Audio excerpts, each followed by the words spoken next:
खुलुमबाय आसा खालामो नोंथांमोना बयबो मोजाङै दं होननानै दिनै नोंथांमोननि सेराव आं गोदान दोंसे खन्थाइ आवरायथिनो आखायाव लाबोबाय आसा खालामो नोंथांमोना खन्थाइखौ मोजां मोनगोन आरो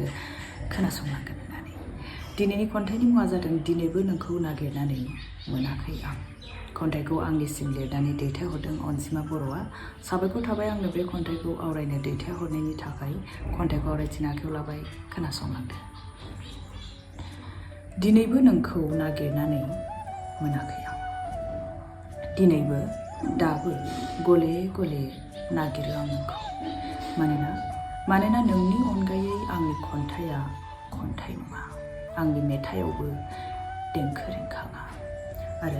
आरो नैबे मुलुगनि मिथिंगायाबो आबिर गाब गाया नों गैयैयाव नोंखौ नागिरना मोनैयाव नों गैयैयाव नोंखौ नागिरना मोनैयाव आंनि बुहुमा आंनि अख्राङा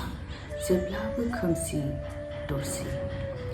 लोगोआव गासैबो थासेयावबो गोरबो इसिङा लाथिख' सानस्रि गैयै मोन्दांथि गैयै बेनिखायनो आं दाबो नागिरो नोंखौ सोरनिबा गोरबोआव सोरनिबा रावआव आरो सोरनिबा आव फावआव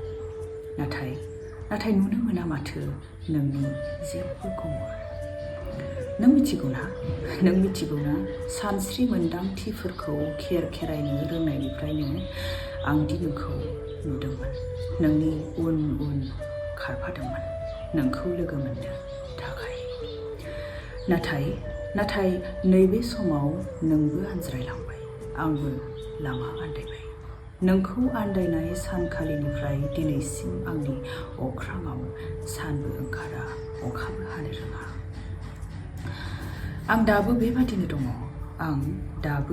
बेबादिनो दङ जोमै सिङाव हाबसोना थानाय सानखौ लामा नायनानै खन्थाइ एसेनोसै लोगोफोर आसा खालामो नोंथांमोना बे खन्थाइखौ मोजां मोनदों होननानै खन्थाइखौ मोजां मोनदोंब्ला लाइक शेयार आरो पेजखौ फल' खालामनो दाबाव नोंथांमोनाबो आंनो खन्थाइ दैथायहरनो हागोन खन्थाइ दैथायहरनो थाखाय आंनि फेसबुक पेजनि मेसेन्जारनि गेजेरजोंनो नोंथांमोना खन्थाइ दैथायहरनो हागोन लोगोसे आंनि इमेल आइडियावबो नोंथांमोना खन्थाइ दैथायहरनो हागोन दिनैनि भिडिअखौ आं एसेयावनो फोजोबबाय गोजोन्थों